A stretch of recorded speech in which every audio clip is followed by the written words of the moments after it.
Hi everyone, I'm glad you can tune in today. I'm Rebecca Ray and I head up Comms and Research Translation for CRC TiME, the Cooperative Research Centre for Transformations in Mining Economies. Quite a mouthful. This meeting today is truly international. I just had a look at the registration list and I believe we have folks tuning in from the UK, from Switzerland, Germany, South Africa, and probably more places around the world. So it's lovely that you can all join today. I'm dialing in from Perth, Australia, the lands and waters of the Whadjuk Noongar people. And as we share this atlas with you from stories around the world, I encourage you to reflect on the First Nations cultures and histories from the lands that you're dialing in from.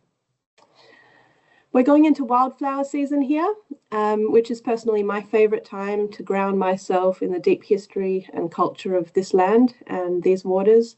We have a deep and rich history that I'm very proud of.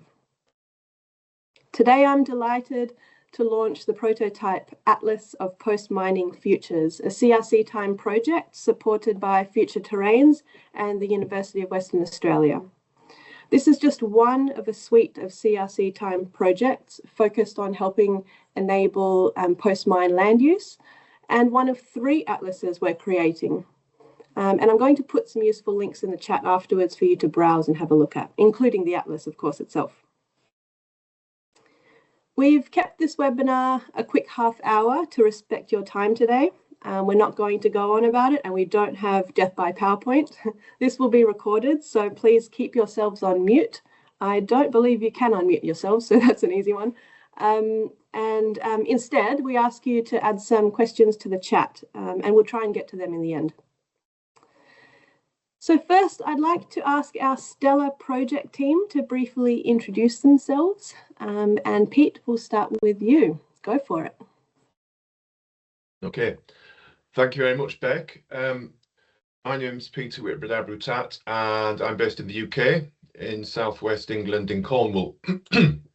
I've been involved in this Atlas of Post-Mining Futures project from the get-go in terms of developing the proposal and getting the project together with Beck, and then running it really as the co-leader on content development. And I'll talk a lot more later on about that content. We'll go to you, Stan. Hi everyone, I'm Stan. I'm a postdoc at the Centre for Water and Spatial Sciences at UWA, and I've been working on the platform development for the Atlas.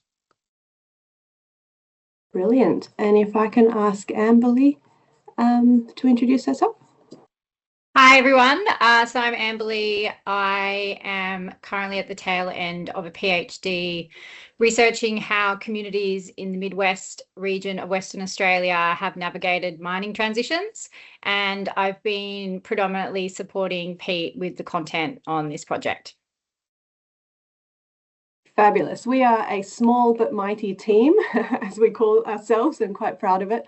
So it's great to have all 4 of us online with you today.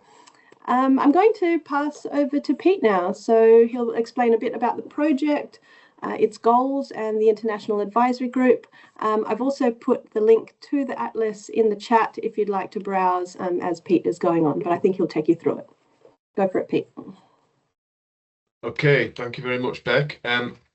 We haven't got a huge amount of time, so it's going to be quite a high-level overview, but you have got or will have access to the Atlas to go through whilst we're talking, and if it prompts any questions, just stick them in the chat.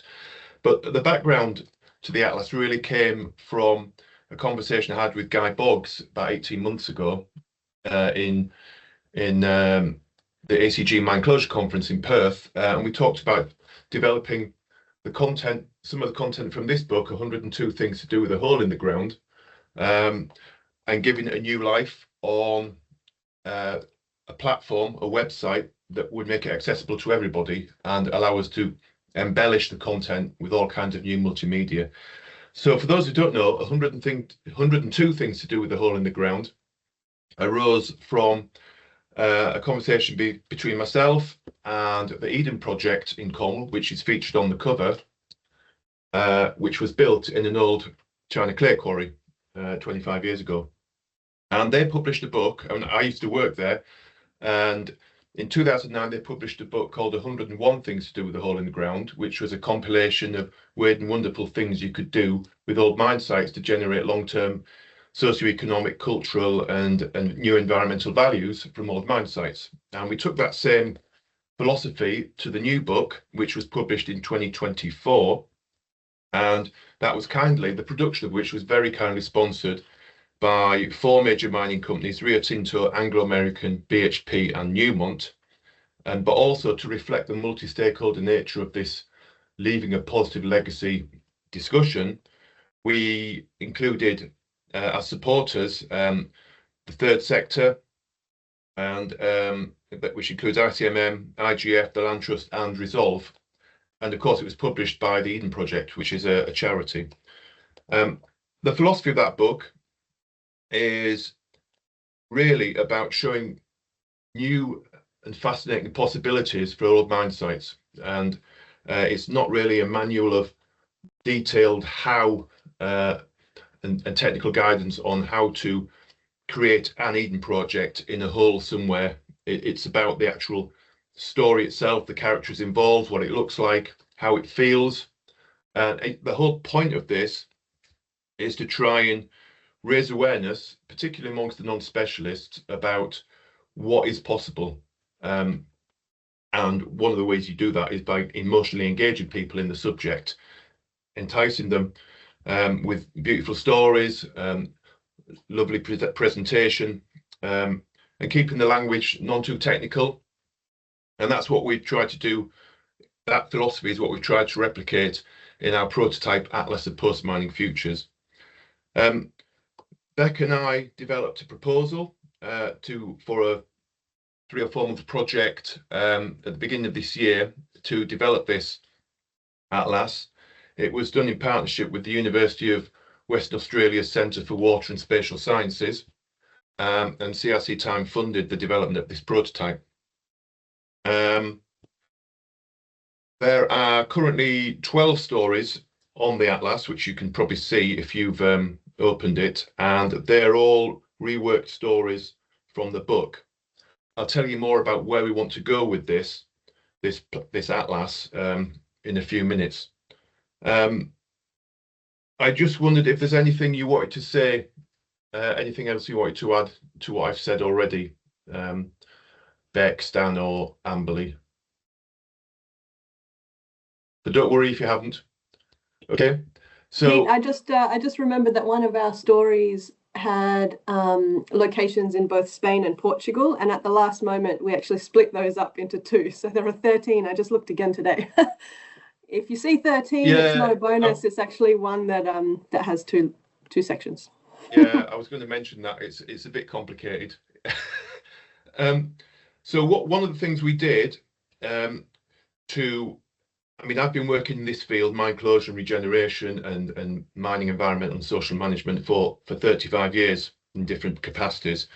And one of the things we did was pull together quite an esteemed international advisory group to sit behind us and not dictate, but to provide really valuable and useful guidance on what we were trying to do in terms of the platform or particular projects or the way we're presenting stuff. And in terms of other quality control, we also Ambly ran a very useful user research exercise where various users tested what an earlier version of this prototype and gave us really useful feedback for us to improve the site. We also got feedback from ourselves as well, and it turns out we're our own worst critics. But what you'll see in a minute is where we've got to. It's still a kind of a work in progress, but I'm going to run through it very shortly. Is there anything I've missed at this stage, or shall I share the screen? Crack on, Pete. Okay, I am going to try and share my screen now, if I can see where to do it. Oh, there we are. So can you see that screen? We can. So this is brilliant. So this is the landing page of our prototype Atlas of Post-Mining Futures, and the genius behind pulling all this together was Stan, the technical genius. What we chose to run with at the start was the ArcGIS Story Maps platform, produced by Esri, because that's what somebody suggested that would be useful, and it's an established thing. But we did find there are some technical limitations on this compared to some of the things we wanted to actually do. So one of the things we're going to do in the second stage, which I'll talk about in a minute, is review the different kinds of platforms that are available, see if there's something that's more appropriate for what we want to achieve. Anyway, the landing page, which you can see on the screen, you'll see a big map. And there's some text there that introduces the project and various different pieces of information about the project. So we've just included a bit about ourselves, the delivery team, but I wanted to draw attention to our esteemed international advisory group, which is this group of people here from a range of different stakeholder groups, and some of them, including Dan James from the Eden Project, Rudolph and Alexandra Levan, were also involved in the development of the book, 102 Things to Do with the Hull in the Ground. So that gave us a continuity. And then we brought in real experts on specific things like Will Rifkin on community and communications, and Christian Miller Sabioni, who is our First Nations advisor. Really, really useful information. So I just wanted to pay tribute to them. Really, really important. I'll go back to the main page. One of the things I wanted to show you, see, this is one of the problems, it's a bit slow, is with this landing page map, you can zoom in. So if we zoom in to here, I'll do this one because I know this area, it's where I live. So this is where I'm speaking to you from, this little town called Perranporth, next to one of the best surfing beaches in the country. Project number 13 is the Eden Project.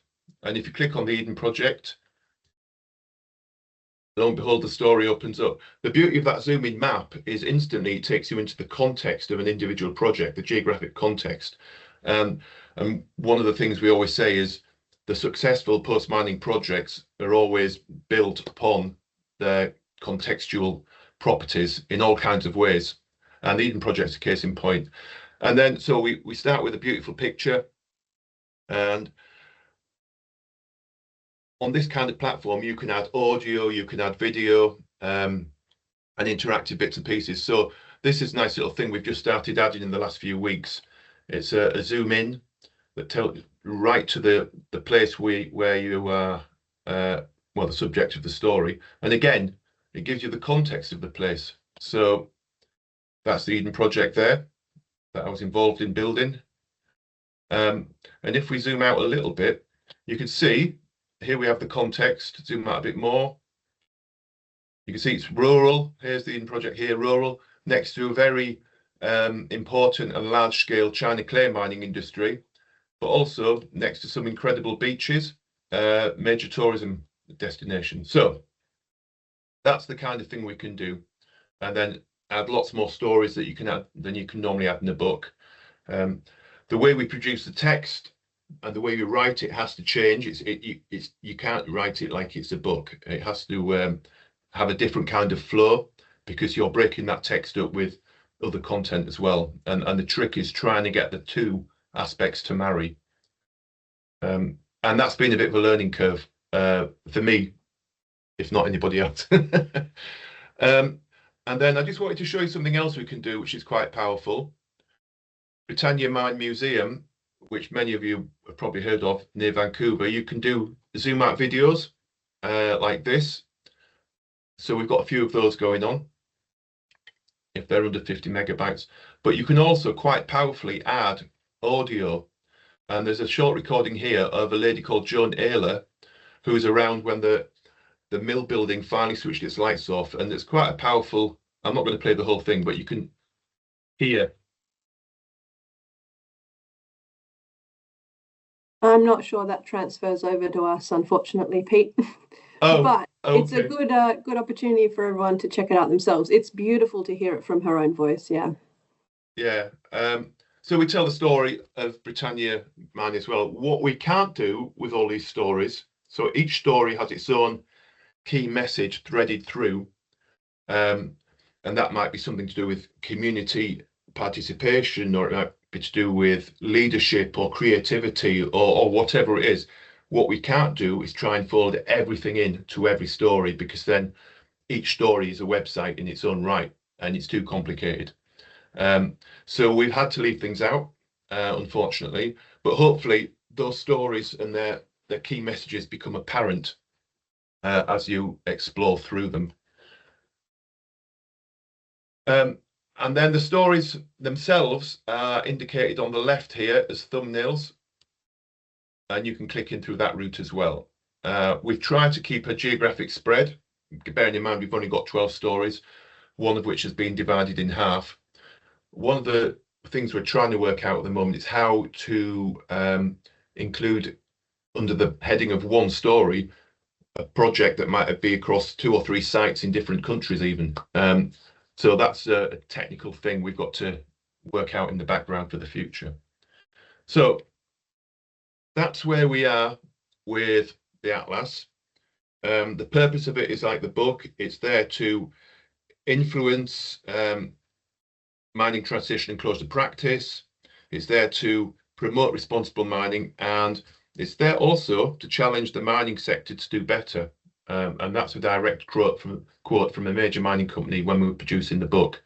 But the key purpose of the whole thing is to raise awareness of what's possible for non-specialists and experts alike. And when I say non-specialists, I mean people who are associated with mining who are not specialists in mine closure, or they might be mining regulators who aren't specialists in mine closure, or mining company people who aren't specialists in mine closure. That's where we're aiming this. We're not aiming it at the people who already know this stuff, to be honest. Okay, so that's the first stage of what I want to talk about. Is there anything you want to add before I go on to what we're planning to do, guys?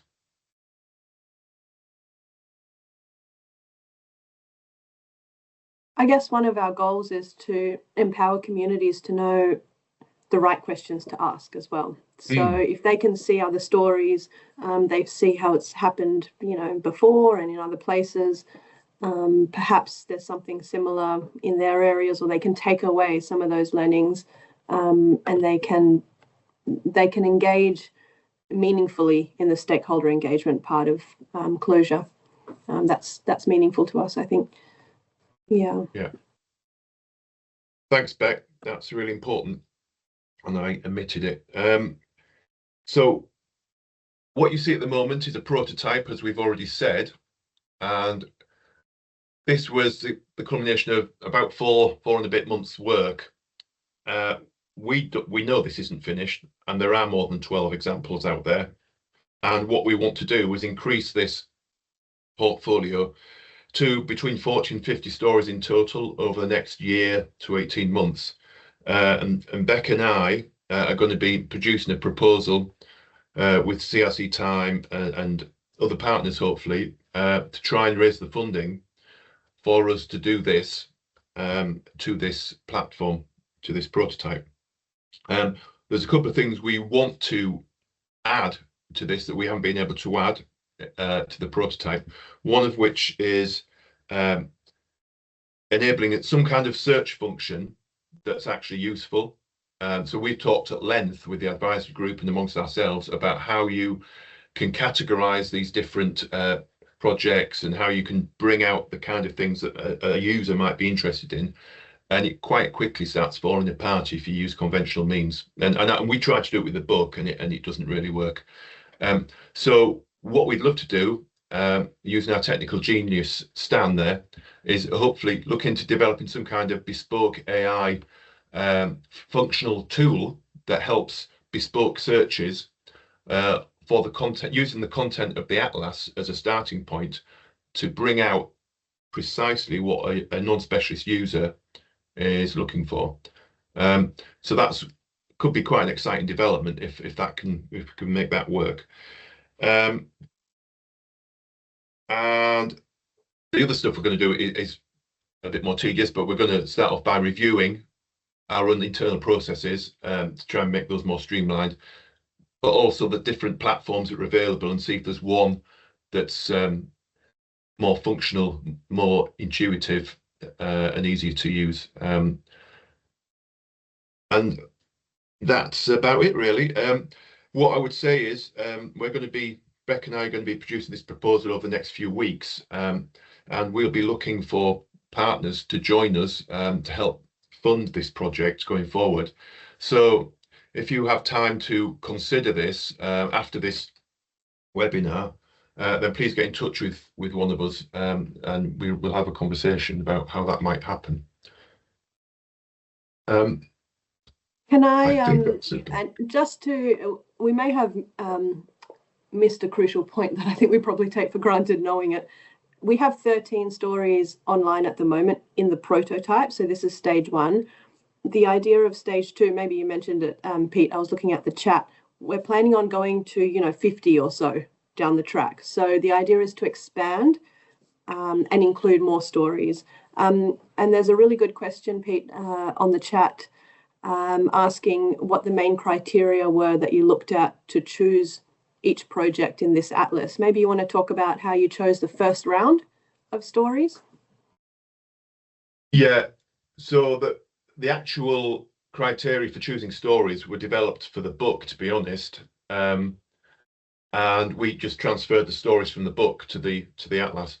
And the criteria were, I'm trying to remember off the top of my head, it had to be a useful, fascinating story, for one. It had to be leading or best stroke leading practice, according to the definition of what we mean by best or leading practice.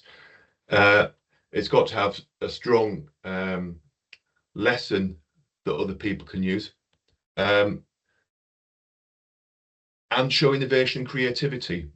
I mean, that goes hand in hand, hopefully, with the best stroke leading practice, but sometimes people don't necessarily connect those two things.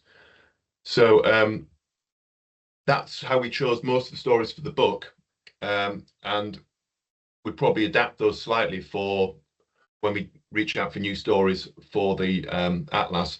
That said, between CRC TiME and myself and the advisory group people, we probably know 99% of the projects we want to include already, to be honest, because unfortunately, it sounds like a lot, 50 or 100 or 102, but in the great scheme of things, these tip of the spear leading practice projects are not as common as they should be, and that's our challenge. We want to showcase those and make the whole thing more normal.